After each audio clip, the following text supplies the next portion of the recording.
Hello बच्चों, welcome to the science class. ये unsolved paper series का सेट नंबर 7। तो स्टार्ट करते हैं सबसे पहले क्वेश्चन नंबर 1 से। पिछले 6 लेक्चर में हमने सेट 1 से सेट 6 तक देखा था। ये 2023 का लास्ट सेट है। इसके बाद हम लोग करेंगे 2022 का। तो स्टार्ट करते हैं सबसे पहले क्वेश्चन नंबर 1 से। पहला क्वेश्चन है कि एक लेंस की क्षमता 2.5 डायोप्टर है, तो लेंस की फोकस दूरी और प्रकृति क्या होगी। तो -2.5 डायोप्टर लिखा है, तो माइनस का मतलब यहाँ पे समझिए कि अवतल की बात कर रहा है। ये बी और डी ऑप्शन तो ऐसे ही कट गया। एक फार्मूला होता है कि P बराबर होता है 100/F। ये सेंटीमीटर में होता है।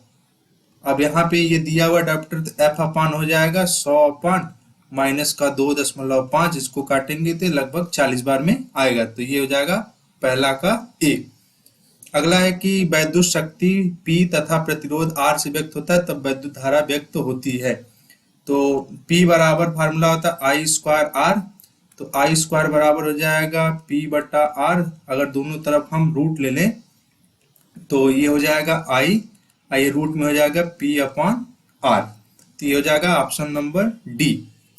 अगला है कि प्रकाश की चाल माध्यम 1 और माध्यम 2 में क्रमशः V1 तथा V2 हो, तो तब माध्यम 1 व माध्यम 2 का अपवर्तनांक 2 के सापेक्ष होगा। तो ये हो जाएगा नॉर्मल सा V1/V2 हो जाएगा। अगला है कि निम्न में कौन असत्य होता है। तो बोला है कि चुंबकीय क्षेत्र रेखाएं उत्तरी ध्रुव से प्रकट होती है। बात सही है कि अगर एक चुंबक हमारे पास है ये, और ये इसको हम कहते हैं, ये साउथ पोल मान लेते हैं, ये नॉर्थ पोल। तो इधर से निकलती है, ये साउथ की तरफ ऐसे जाती है वक्र बनाती हुई ऐसे, और सब रेखाएं एक दूसरे के समांतर होती है, कोई एक दूसरे को कट करती नहीं। तो पहला बोला कि चुंबकीय क्षेत्र रेखाएं चुंबक के उत्तरी ध्रुव से प्रकट होती है। ये बात सही है, सत्य है कि चुंबक ध्रुव उत्तरी ध्रुव से निकलती है, दक्षिणी ध्रुव पर समाप्त होती है। अगला है कि चुंबक के भीतर दक्षिण से उत्तर की ओर होता है। सही बात है कि इधर इसमें चुंबक के अंदर याद रखिएगा साउथ से नॉर्थ की तरफ चलता है, और चुंबक के बाहर नॉर्थ से साउथ की तरफ चलती है चुंबकीय रेखाएं। तीसरा कि चुंबकीय क्षेत्र रेखाएं परस्पर एक दूसरे को प्रतिच्छेदित करती है। तो याद रखिएगा कभी भी चुंबकीय क्षेत्र रेखाएं एक दूसरे को प्रतिच्छेदित मतलब कट नहीं करती है। यही वाला हमसे गलत पूछा था, तो चौथा का ऑप्शन हो जाएगा सी। ये सी वाला ऑप्शन गलत है। और चुंबकीय क्षेत्र रेखाएं बंद वक्र होती है। तो ध्यान से देख सकते हैं फिगर से, जैसा क्लियर है कि चुंबकीय क्षेत्र रेखाएं बंद वक्र ही होती हैं। अगला है कि इनमें से किस दर्पण का दृष्टि क्षेत्र अधिकतम होता है। तो आप ऐसे भी अंदाज लगा सकते हैं कि जो बाइक या कार में साइड मिरर लगा होता है वो बहुत दूर तक पीछे का दृश्य दिखाई देता है। तो ये हो जाएगा उत्तल दर्पण। अगला क्वेश्चन है कि R और 2R है, आप प्रतिरोध को श्रेणी क्रम में जोड़ रहे हैं, तो R1 आ रहा है उसका तुल्य, और समांतर में जोड़ रहे हैं तो R2। तब पूछा R1 और R2 क्या होगा। तो अगर श्रेणी में जोड़ेंगे तो R1 बराबर हो जाएगा R + 2R, ये हो गया 3R। और समांतर में जोड़ेंगे तो इसको हम लोग मान लेते हैं 1/R2, 1/R + 1/2R। यहाँ पे एलसीएम हो जाएगा 2R, यहाँ पे 2 और यहाँ पे 1। तो ये हो जाएगा 3/2R। अब यहाँ से R2 निकालेंगे तो 2R/3 हो जाएगा। हमसे पूछा है ये R1 का मान है और ये R2 का मान है। R1/R2 देखते हैं क्या आता है। ये हो गया R1, ये हो गया R2। R1 का मान है 3R, R2 का मान है 2R/3। R से R तो कट गया, ये ऊपर चला गया, तो बन जाएगा 3 3 का 9/2। तो R1/R2 बराबर आ गया 9/2। ऑप्शन नंबर हो जाएगा बी। अगले सवाल की तरफ चलते हैं। अगला सवाल है कि धारावाही वृत्ताकार कुंडली में फेरों की संख्या n गुना बढ़ाने पर उसके चुंबकीय क्षेत्र ये भी n गुना ही बढ़ जाता है। तो ऑप्शन नंबर हो जाएगा 7वां का ए। जितना गुना बढ़ाएंगे, अगर 2 गुना बढ़ाएंगे तो 2 गुना बढ़ेगा उसका चुंबकीय क्षेत्र। आते हैं खंड ख में। पूछा है कि CH3 CH2 OH का IPSC नाम होता है। तो 2 कार्बन की चेन को एथेन कहते हैं, और OH का प्रत्यय होता है आल, तो एथेन में आल जोड़ेंगे तो बन जाएगा एथेनॉल। अगला पूछा इसमें कौन सी दहन अभिक्रिया होती है। तो दहन का मतलब होता है जलाना, और किसी भी चीज को जलाने के लिए हमें ऑक्सीजन की जरूरत पड़ती है। तो याद रखिए किसी भी चीज का ऑक्सीजन से क्रिया कराते हैं तो समझिए हुए कि दहन अभिक्रिया। तो इसमें जो भी रिएक्शन होगा जिसमें ऑक्सीजन होगा वो, तो यहाँ पे हो जाएगा option number C. CH4 plus O2 gives CO2 plus H2O plus उष्मा। अगले क्वेश्चन पे चलते हैं। अगला क्वेश्चन है 10वां का, तो क्वेश्चन हटा दिया है। 11 चलते हैं कि प्लास्टर ऑफ पेरिस का सूत्र पूछा हुआ है। तो प्लास्टर ऑफ पेरिस का सूत्र होता है CaSO4 इंटू हाफ H2O, जिसे हम लोग कहते हैं कैल्शियम सल्फेट अर्ध हाइड्रेट। अगला है कि शुद्ध जल का पीएच मान होता है, तो शुद्ध जल का पीएच मान उदासीन होता है, तो 7 हो जाएगा। अगला बोला कि एल्डिहाइड में प्रकार्यात्मक समूह होता है, तो एल्डिहाइड का जो सिंबल होता है C डबल बॉन्ड O और यहाँ पे H, ये दूसरा वाला ही ऑप्शन सही हो जाएगा, जिसे हम CHO भी कहते हैं। अब आते हैं खंड ग में। पूछा इसमें कि निम्न में से कौन सा उत्पादक है। तो याद रखिएगा ये सब के सब जो होते हैं कंजम्पशन करने वाले होते हैं, मतलब भक्षी होते हैं। इसमें ये वाला हरा पौधा जो होता है उत्पादक होता है। मटर के लंबे पौधे जिसमें डबल टी होता है, बौने पौधे में स्मॉल टी होता है, मध्य क्रॉस कराने पर उसकी संततियों के सभी लंबे पौधे ही होंगे। अगला है कि निम्न में से कौन सा जोड़ा प्रकाश संश्लेषण के विक्रिया में प्रयोग किया जाता है। तो याद रखिए कार्बन डाइऑक्साइड और ऑक्सीजन। सामान्य एक लिंगी नर पुष्प में नहीं पाया जाता है। तो याद रखिएगा जब नर पुष्प की बात करें तो याद रखना पुंकेसर नहीं पाया जाता है। इंसुलिन स्रावित होता है, ये तो पहले भी आ चुका है कि अग्नाशय में होता है। अगला 19 और 20 हटा दिया गया है। हालांकि जो 20 वाला क्वेश्चन है वो कभी कभी पूछ देता है कि जीवाश्म ईंधन जलने पर ये सभी निकलते, कार्बन डाइऑक्साइड भी निकलता है, सल्फर डाइऑक्साइड भी निकलता है, नाइट्रोजन ऑक्साइड भी निकलता है, तो ये सब मार देंगे। अब आते हैं डिस्क्रिप्टिव क्वेश्चन पे। खंड क, पहला क्वेश्चन इसमें बोला है कि एक अवतल दर्पण है जो किसी वस्तु का आभासी प्रतिबिंब प्राप्त करना, उसका किरण आरेख बनाना और इसका एक उपयोग लिखना है। तो उपयोग अगर लिखेंगे तो कार की हेडलाइटों में यूज करते हैं और सर्च लाइट में यूज करते हैं, और दांत का डॉक्टर जो होता है वो दर्पण का इस यूज करता है, और सोलर कुकर में भी यूज करते हैं। बहुत सारे, हमें एक उपयोग लिखना था तो कोई भी एक लिख देंगे इसमें से। अगला है कि इसमें बनाना है फिगर हमें, तो आभासी प्राप्त करना है। तो आभासी फिगर प्राप्त करने के सबसे पहले हम बनाएंगे एक अवतल दर्पण, ये हो गया। इधर ये इसका मुख्य अक्ष हो गया, यहाँ पे P और यहाँ पे F बना देते हैं और यहाँ पे C। तो सबसे पहले क्या करेंगे, आभासी फिगर प्राप्त करने के लिए हम यहाँ पे वस्तु रखेंगे फोकस और ध्रुव के बीच में। यहाँ से चलने वाली रेखाएं फोकस से होके जाएंगी, लेकिन ऐसा प्रतीत होगा कि वो बाहर से आ रही है, और यहाँ से जब केंद्र से रेखा चलती है तो उसी मार्ग पे वापस लौट जाती है, लेकिन ऐसा प्रतीत होगा कि वो पीछे कहीं जाके मिल रही है। और यहाँ पे इसका हम फिगर मिला देंगे, इसको लिख देंगे A डैश और B डैश, और यहाँ पे वस्तु जो थी A और B थी, ये बन गया फिगर। इतना करेंगे तो 3 नंबर आराम से मिल जाएगा। अगला है कि किसी प्रिज्म से श्वेत प्रकाश के विक्षेपण की क्रिया का चित्र बनाकर समझाइए। तो जब किसी श्वेत प्रकाश किरण को हम किसी प्रिज्म से गुजारते हैं तो वो 7 रंगों में विभक्त हो जाता है, जिसे हम प्रकाश का वर्ण विक्षेपण कहते हैं। जैसे ये हमारे पास एक प्रिज्म है, इसमें से हम श्वेत प्रकाश गुजारेंगे यहाँ से, तो ये 7 रंगों में यहाँ से विभक्त हो जाएगा। 1 2 3 4 5 6 और यहाँ पे 7। और जो इसका सीक्वेंस होता है बिब ग्योर होता है, बिब ग्योर। ये इसका मतलब वायलेट, ये इंडिगो हो गया, ये ब्लू हो गया, ये ग्रीन, येलो, ऑरेंज और रेड, ये होता है प्रिज्म। इधर से आती है श्वेत प्रकाश किरणें, या सूर्य का प्रकाश भी कहते हैं, जिसमें 7 रंग का कॉम्बिनेशन होता है, और इसको कहते हैं प्रिज्म। ये अभिक्रिया, ये घटना वर्ण विक्षेपण कहलाती है। अगला है कि ओम का नियम क्या है, वैद्युत परिपथ की सहायता से इस नियम के सत्यापन को समझाइए। तो ओम का नियम होता है कि किसी चालक तार में उत्पन्न सिरों पर उत्पन्न विभवांतर उस चालक तार में प्रवाहित धारा के अनुक्रमानुपाती होता है। जैसे यहाँ पे एक चालक तार है, हमने बीच में प्रतिरोध एक लगा दिया, और इस प्रतिरोध का एक टर्मिनल A मान लिया और दूसरा टर्मिनल B, और यहाँ का प्रतिरोध हमने R मान लिया, और यहाँ पे करंट I बह रहा है। तो ये ओम का नियम कहता है कि विभवांतर जो होता है I के अनुक्रमानुपाती, एक कांस्टेंट आ जाता है जब हम प्रोपोर्शनल का साइन करते हैं IR, और जिसे हम लोग कहते हैं सिरों के बीच का प्रतिरोध। ये भी जो है विभवांतर होता है। कि बन गया फिगर, हमें फिगर बना के समझाना था। अब उसमें अगला सवाल दिया हुआ है कि वैद्युत चुंबकीय प्रेरण तो हटा दिया है सिलेबस से। पूछा है कि किसी परिनालिका में प्रवाहित विद्युत धारा के कारण उत्पन्न, इसको चित्र से समझाना है। तो आइए दिखाते हैं कि लिखेंगे कैसे और चित्र कैसा बनता है।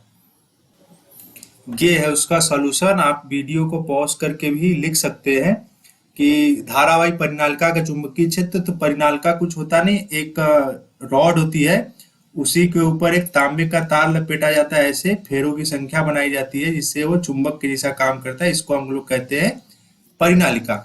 यहाँ पे लिखा भी गया है कि यदि किसी चालक तार को बेलननुमा कुंडली के रूप में इस प्रकार लपेटा जाए कि कुंडली का व्यास लंबाई की अपेक्षा बहुत छोटा हो जाए, मतलब इतना ज्यादा तार लपेटी उसका व्यास जो है एकदम न के बराबर जाए, इस व्यवस्था को ही हम लोग परिनालिका कहते हैं। इसमें दिखाया गया कि एक परिनालिका को धागे से बांधकर स्वतंत्रता पूर्वक लटका दिया गया तथा शुष्क सेल से विद्युत धारा प्रवाहित कर दी गई है।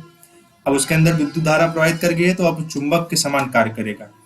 अब इसमें लिखा हुआ आगे कि यदि यदि इस परिनालिका को घुमाकर छोड़ दें तो इसका चुंबक के समान इसका एक सिरा सदैव उत्तर तथा दूसरा सदैव दक्षिण में ठहरता है। हम जानते हैं कि जो कंपास होता है उसका एक सिरा हमेशा उत्तर और दूसरा सिरा हमेशा दक्षिण में ठहरता है। और जब भी इस परिनालिका में हम करंट फ्लो कराएंगे तो ये भी एक चुंबक के जैसा ही बिहेव करेगा। आगे लिखा कि धारा का प्रवाह बंद करते ही चुंबकीय व्यवहार समाप्त हो जाता है तथा यह किसी भी दिशा में ठहर जाती है। स्पष्ट है कि धारा के प्रवाह से परिनालिका का एक सिरा उत्तरी ध्रुव तथा दूसरा सिरा दक्षिणी ध्रुव बन जाता है। ध्रुव का बनना विद्युत धारा की दिशा पर निर्भर करता है। अगर हम धारा की दिशा बदल दें तो जो पहले नॉर्थ था अब वो साउथ बन जाएगा, जो साउथ था वो नॉर्थ बन जाएगा। और उसको भी बदल दें तो साउथ नॉर्थ में कन्वर्ट हो जाएगा और नॉर्थ साउथ में। यदि किसी सिरे पर धारा की दिशा वामावर्त का मतलब होता है ना घड़ी की उल्टी दिशा में, तो वह सिरा उत्तरी ध्रुव तथा जिस सिरे पर धागे की दिशा दक्षिणावर्त मतलब क्लॉकवाइज है घड़ी की दिशा में, वह दक्षिणी ध्रुव बन जाता है। परिनालिका में विद्युत धारा की दिशा विपरीत कर देने पर उत्तरी ध्रुव दक्षिणी ध्रुव के समान तथा दक्षिणी ध्रुव उत्तरी ध्रुव के समान। अभी बताएं कि बस हम धारा की दिशा अलग कर देंगे तो उसका जो ध्रुव है वो भी बदल जाता है। अगला नीचे लिखा है विद्युत चुंबक क्या होता है। विद्युत चुंबक हम खुद से बना सकते हैं। एक दो तरह का चुंबक होता है, एक अस्थायी चुंबक एक अस्थायी चुंबक। अस्थायी चुंबक नॉर्मली होता है कि उतना ही उसका पावर होगा, लेकिन विद्युत चुंबक हम तार लपेट के बना सकते हैं। उसकी प्रकृति को हम बढ़ा भी सकते हैं घटा भी सकते हैं, मतलब उसकी जो पावरफुलनेस है। और उसमें लिखा कि जब किसी परिनालिका में विद्युत धारा प्रवाहित की जाती है तो चुंबक के समान व्यवहार करने लगती है। इसी प्रकार यदि हम कच्चे लोहे की छड़ पर तांबे के तार लपेट कर उसमें विद्युत धारा प्रवाहित की जाए तो वह भी चुंबक में परिवर्तित हो जाती है। और तथा विद्युत धारा का प्रवाह बंद करने पर छड़ का चुंबकत्व समाप्त हो जाता है। इस प्रकार किसी चुंबकीय पदार्थ को विद्युत धारा की सहायता से परिवर्तित करने को ही विद्युत चुंबकत्व कहा जाता है। अब देखिए नीचे लिखा हुआ भी है कि चुंबक की शक्ति कैसे बढ़ा सकते हैं। या तो इस तार में विद्युत धारा का मान बढ़ा दीजिए, नहीं तो ये जो लपेटा हुआ तार है इसके लपेटों की संख्या बढ़ा दीजिए। जितना ज्यादा लपेटेंगे उतना ज्यादा मैग्नेटिक फील्ड जनरेट होगा, जितना ज्यादा मैग्नेटिक फील्ड जनरेट होगा उतना ज्यादा चुंबक की शक्ति बढ़ेगी, उतनी ज्यादा इसकी इंटेंसिटी बढ़ जाती है। तो यह जो विद्युत चुंबक होता है यह एक अस्थायी चुंबक होता है। इसलिए अस्थायी चुंबक होता है क्योंकि हम इसकी इंटेंसिटी को बढ़ा सकते हैं घटा भी सकते हैं। अगला सवाल है खंड ख में कि निम्नलिखित को उदाहरण द्वारा समझाइए। तो उसमें पहला क्वेश्चन है कि दैनिक जीवन में पीएच का महत्व बताना है कि पीएच का यूज कब कब पड़ता है, मतलब पीएच का क्या इफेक्ट पड़ता है। तो कह सकते हैं कि पहला जैसे लिखेंगे अगर कि पौधे मिट्टी में एक निश्चित पीएच पर उगते हैं, मतलब उस मिट्टी का भी पीएच मान होता है। मिट्टी के पीएच मान में परिवर्तन में मृदा में भी सूक्ष्म परिवर्तन और सूक्ष्म जंतुओं में सूक्ष्म प्रकार के जंतुओं में वृद्धि हो जाती है या संख्या में परिवर्तन हो जाता है। दूसरा है कि अमाशय में जो हाइड्रोक्लोरिक अम्ल होता है उत्सर्जित होता है, तो उसमें क्या होता है कि पीएच मान 2 होता है जो कि अम्लीय होता है, और आंत के रस का जो पीएच मान होता है 7.8 होता है जो कि क्षारीय होता है, जो पित्त रस होता है। एंजाइम एक विशेष पीएच पर क्रियाशील रहते हैं, ये भी बोल सकते हैं। जैसे हमें पीएच के बारे में बताना है कि पीएच कहाँ कहाँ पाया जाता है दैनिक जीवन में, तो बोल सकते हैं कि आमाशय में जो उत्सर्जित HCl होता है उसका पीएच मान 2 होता है, क्योंकि वो अम्लीय होता है।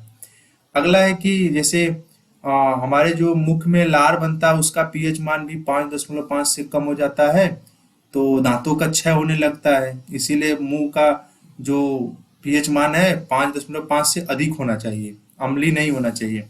यह मुख में अधिक अम्ल के उत्पादन से होता है। अगला है कि जंतुओं द्वारा आत्मरक्षा मधुमक्खी के डंक से फार्मिक अम्ल छोड़ा जाता है, और जो दर्द और जलन उत्पन्न करता है तो उसमें जो फार्मिक अम्ल होता है उसका भी पीएच मान 7 से कम होता है।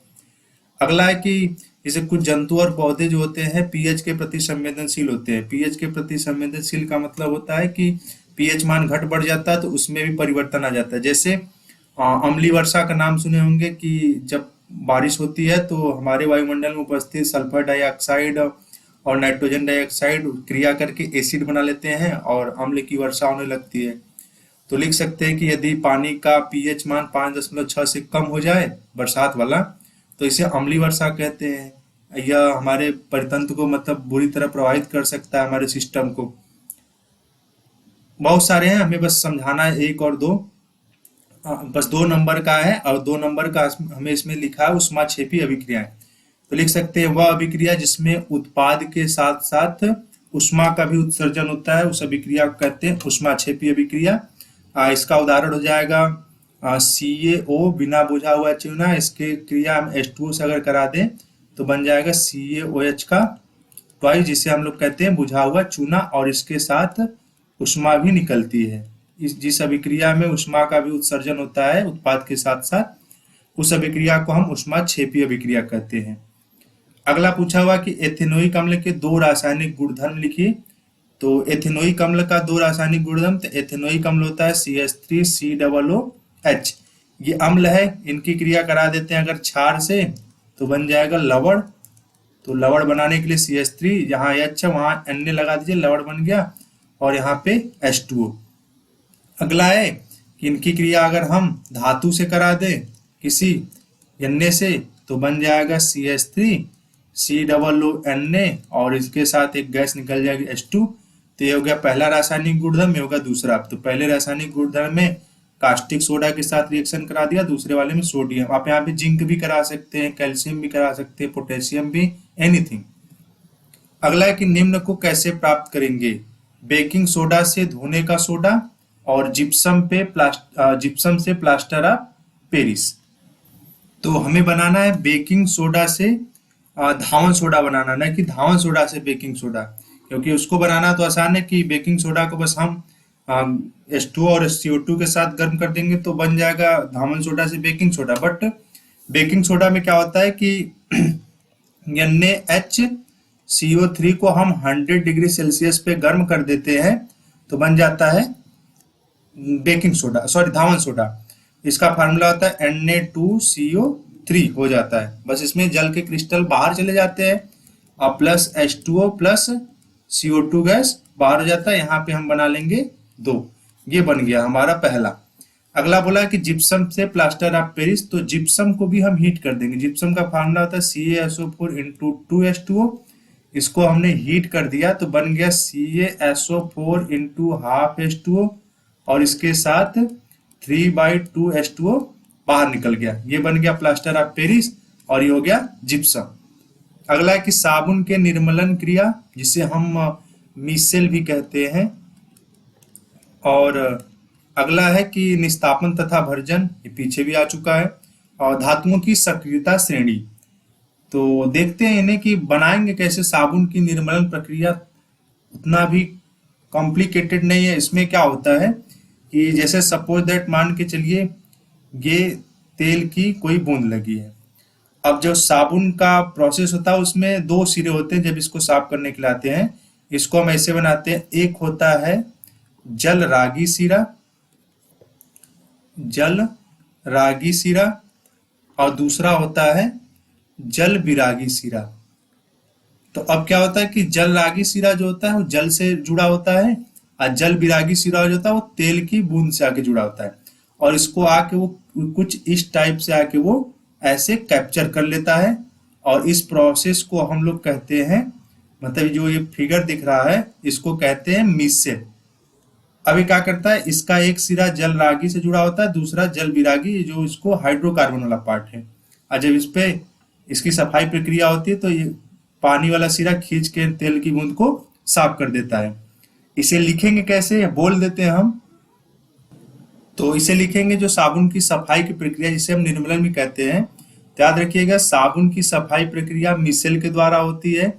साबुन के अणुओं का आयनिक सिरा जल में रहता है, अभी जो बताया आपको जल रागी, और दूसरा सिरा हाइड्रोकार्बन मतलब जो कार्बनिक है तेल की बूंद उसमें रहता है, और एक मिसेल संरचना का निर्माण करते हैं। अभी ये जो ऊपर हमने यहाँ पे ये बनाया हुआ इसको मिसेल कहते हैं। इस संरचना को होता क्या है कि मिसेल के रूप में साबुन स्वच्छ करने के लिए स्वच्छ करने के रूप में सक्षम होता है, क्योंकि जो तैली मैल होता है मिसेल के केंद्र में आता है। ये जो सेंटर इसका है, इसको ये तैली बूंद है। अब उसमें क्या होता है कि जो मिसेल के केंद्र में एकत्रित हो जाते हैं, जिससे इमल्सन बन जाता है। इमल्सन का मतलब देखते हैं, जैसे भी आप कपड़ा धुलते हैं जो गंदा पानी होता है उसको हम लोग इमल्सन कहते हैं। तो साबुन का मिसेल मैल को पानी में घुलने में मदद करता है, और इस प्रकार मिसेल में तैरते समय मैल आसानी से हट जाते हैं और कपड़े हमारे साफ हो जाते हैं। अब इसमें होता क्या है कि दो सिरा होते हैं, एक होता है जल रागी सिरा और एक होता है जल विरागी सिरा। तो जल रागी सिरा में क्या लिखेंगे, ऐसे पॉइंट अगर डाल के लिखें तो ये लिख सकते हैं जल रागी जल में विलय होता है, या आयनिक सिरा होता है, और यह मिसेल से बाहर की तरफ होता है। ध्यान से देखिए, हमने इधर बाहर की तरफ बनाया है ये, क्योंकि ये खींचता है तेल की बूंद को। जल विरागी सिरा क्या होता है कि ये जल में विलय नहीं होते हैं, और यह आयनिक सिरा भी नहीं होता है, उसमें आयनिक था, और ये मिसेल से अंदर की तरफ होते हैं, तैली भाग की तरफ होते हैं। बस इसी प्रोसेस को हम लोग कहते हैं मिसेल या साबुन की निर्मलन प्रक्रिया। इजी है, कर लेंगे, अगर लिखना चाहते हैं तो लिख ही लेंगे। अगला क्वेश्चन है कि निस्तापन तथा भर्जन के बारे में बताना है। तो निस्तापन और भर्जन हम पिछले लेक्चर में भी देखे थे। तो निस्तापन जो होता है उसमें कार्बोनेट अयस्क जो होता है, जैसे कैल्शियम कार्बोनेट, ये ऑक्साइड में बदल जाता है। इस प्रक्रिया को हम लोग कहते हैं निस्तापन। जो भर्जन होता है उसमें सल्फाइड अयस्क जैसे JDNS, इनकी क्रिया O2 से करा देते हैं, ये भी ऑक्साइड में ही बदलता है, बट यहाँ पे SO2 गैस निकलती है। तो ऊपर वाले को हम लोग कहते हैं निस्तापन, और नीचे वाले को हम कहते हैं भर्जन। आगे उसमें पूछा हुआ है, इसे अभी हम देखेंगे इसका परिभाषा। और इसमें पूछा हुआ है कि कहाँ गया, धातुओं की सक्रियता श्रेणी क्या होती है। तो धातुओं की सक्रियता श्रेणी के बारे में अगर देखें तो इसकी छोटी सी परिभाषा है कि सक्रियता श्रेणी वह सूची है जिसमें धातुओं की क्रियाशीलता को अवरोही क्रम में व्यवस्थित किया जाता है। अवरोही क्रम का मतलब होता है घटता हुआ क्रम। जैसे मान के चलिए कि जो धातुओं की सक्रियता श्रेणी है, तो ऊपर से नीचे की तरफ जो होता है घटता हुआ क्रम होता है। ऊपर वाला बहुत ज्यादा सक्रिय होता है, नीचे वाला उससे कम सक्रिय होता है। अगर इसका हम नोटेशन देखें क्लास 10th के अनुसार, तो सबसे पहले आता है पोटेशियम। पोटेशियम से ऊपर लिथियम भी होता है, हालांकि बस हमें ज्यादा डिटेल नहीं पढ़ना है। उसके बाद सोडियम, फिर उसके बाद कैल्शियम, फिर उसके बाद मैग्नीशियम, उसी तरह होता है एल्युमिनियम आता है, फिर उसके बाद जिंक आता है, और जिंक के बाद आयरन आता है, आयरन के बाद लेड आता है, और फिर उसके बाद ये हाइड्रोजन होता है। यहीं से जो होता है इसके ऊपर वाले बहुत ज्यादा सक्रिय होते हैं, नीचे वाले कम होते हैं। अब हाइड्रोजन के बाद आता है, यहाँ पे हम लिख देते हैं कॉपर। कॉपर के बाद आता है Hg, Hg के बाद Ag, और Ag के बाद Au। ये मतलब इनके कंपैरिजन में ये जो चारों है कॉपर, मरकरी, Ag और Au, मतलब सिल्वर और गोल्ड, ये बहुत कम क्रियाशील होते हैं।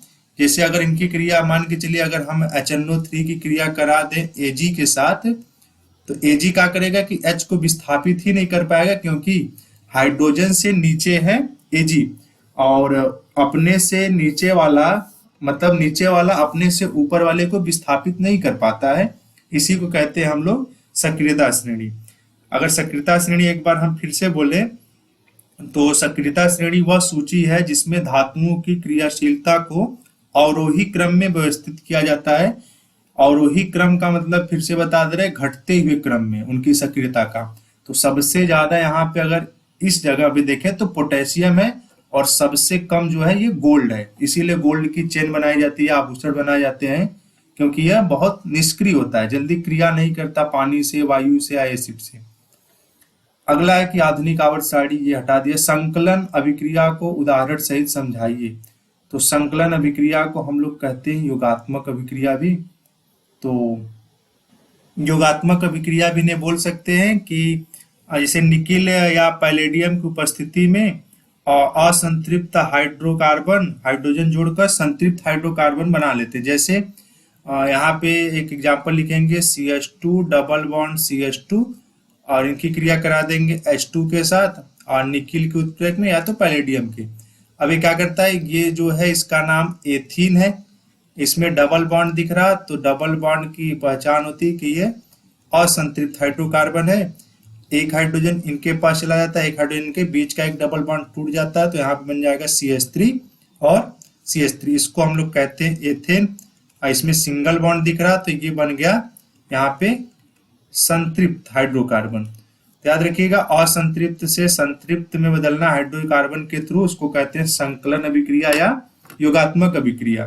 मतलब ये भी बोल सकते हैं कि दो या दो से अधिक पदार्थ मिलकर, मतलब एक अणु एक केवल अलग प्रकार के एकदम पदार्थ बनाते हैं, उससे भी हम संकलन कहते हैं। अगले सवाल की तरफ चलते हैं। अगला क्वेश्चन है कि ये आधुनिक आवर्त सारणी हटा दिया है, सिनेबार से मरकरी प्राप्त करने का रासायनिक समीकरण लिखना। तो याद रखिएगा, जो सिनेबार होता है उसे हम मरकरी सल्फाइड के नाम से जानते हैं। इसका फार्मूला होता है HgS। इसको ऐसे लिखा जाता है, सीने बार पढ़ा जाता है इसे। अब हमको बनाना इससे सीने बार से मरकरी, तो सबसे पहले क्या करेंगे, हम भर्जन वाला प्रोसेस अपनाएंगे। जो बताए थे कि सल्फाइड अयस्क की क्रिया कराएंगे ऑक्सीजन के साथ, तो ये बन जाएगा HgO, और इसके साथ एक गैस निकल जाएगी SO2। अब इनका क्या करेंगे, यहाँ से HgO को फिर से पकड़ेंगे, HgO को हम कर देंगे हीट। हीट करने का मतलब बहुत ज्यादा हीट कर देंगे, फिर यहाँ से क्या होगा कि Hg बाहर हो जाएगा और ऑक्सीजन रिलीज हो जाएगा। यहाँ से हमें मरकरी प्राप्त करना था, तो प्राप्त होगा। याद रखिएगा, ये दो स्टेप में प्राप्त होगा। सबसे पहले भर्जन का प्रोसेस लगाएंगे, सल्फाइड अयस्क से ऑक्साइड बनाएंगे, मरकरी ऑक्साइड। फिर मरकरी ऑक्साइड को हीट करेंगे, तब जाके मरकरी प्राप्त होगा, उसके साथ ऑक्सीजन गैस भी निकलेगी। तो ये आपका 2023 का साइंस का सेट नंबर 7 पूरी तरह से समाप्त हुआ। आगे बायो है तो वो खुद से कर लीजिएगा, क्योंकि ये बहुत ज्यादा थ्योरेटिकल पार्ट हो जाएगा। उसके बाद एक छोटा सा पार्ट बचा हुआ है। पिछले लेक्चर में हमने फ्लेमिंग का बाएं हाथ का नियम छोड़ रखा था, तो आइए इसे देख लेते हैं। ये इसका फिगर है। तो लिखा हुआ है कि किसी चुंबकीय क्षेत्र में स्थित धारावाही चालक पर और चुंबकीय बल ज्ञात करने के लिए निकालते हैं।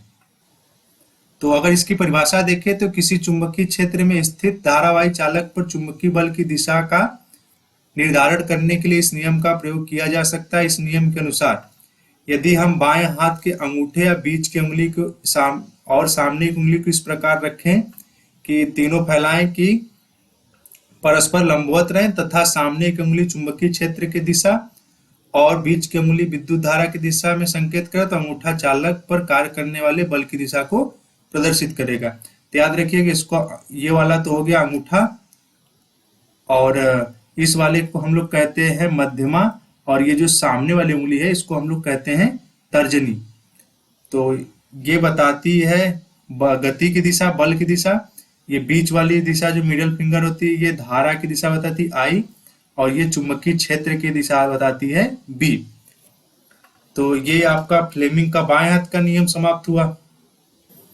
आगे उभय अपघटन की परिभाषा देख लेते हैं, जिसे हम द्विविस्थापन अभिक्रिया भी कहते हैं। जैसे ऐसी रासायनिक अभिक्रियाएं जिसमें अभिकारक आयनों का आदान प्रदान करके नए पदार्थ का निर्माण करते हैं, उसे उभय अपघटन अभिक्रिया कहते हैं। इसे द्विविस्थापन के नाम से भी जानते हैं। अब यहाँ पे क्या हुआ कि NaCl की क्रिया AgNO3 के साथ कराए हैं, तो NaNO3 बना और AgCl बनाया। तो यहाँ पे सोडियम ने सिल्वर को रिप्लेस किया और सिल्वर ने सोडियम को रिप्लेस किया, तो बन गया सोडियम नाइट्रेट और AgCl। अब इसके बाद है यहाँ पे संक्षारण के बारे में देख लेते हैं। कि संक्षार के नाम पे, हालांकि हम लोहे का ही संक्षार ज्यादातर पढ़ते हैं। तो यहाँ पे लिखा है कि जब कोई धातु आर्द्रता, वायु, पानी, अम्ल आदि के संपर्क में आता है तो धातु ऑक्साइड की परत बन जाती है तथा धातु संक्षारित हो जाती है। इस प्रक्रिया को हम संक्षार कहते हैं। जैसे लोहे पर जंग लगना, तो लोहे पर जंग लगने का जो फार्मूला होता है Fe2O3 इंटू XH2 होता है, ये संक्षार का सूत्र होता है। चांदी पर काली परत भी जम जाना, जैसे कि चांदी जब शुरू में लाएंगे तो उस पे वो चमकती है, इस पे क्या होता है कि सल्फर की परत चढ़ जाती है। और तांबे पर हरी रंग की परत चढ़ना, जो तांबा होता है वो लगभग ब्राउन से या हरे रंग की उस पर अगर परत चढ़ जाती है तो वो भी तांबे का संक्षार होता है। लेकिन संक्षार के नाम पर हम ज्यादातर लोहे का ही संक्षार पढ़ते हैं। नोट में एक चीज लिखी हुई है कि संक्षार के पश्चात धातु का द्रव्यमान बढ़ जाता है, याद रखिएगा, न कि घटता है, क्योंकि उसके धातु के साथ ऑक्सीजन और वाटर भी ऐड हो जाते हैं, जिससे धातु का संक्षार होने की वजह से उसका भार जो होता है बढ़ जाता है, याद रखिएगा, न कि घटता है। तो ये आपका पूरा सेट समाप्त हुआ। तो मिलते हैं हम लोग अगले लेक्चर में। वीडियो देखने के लिए बहुत बहुत धन्यवाद।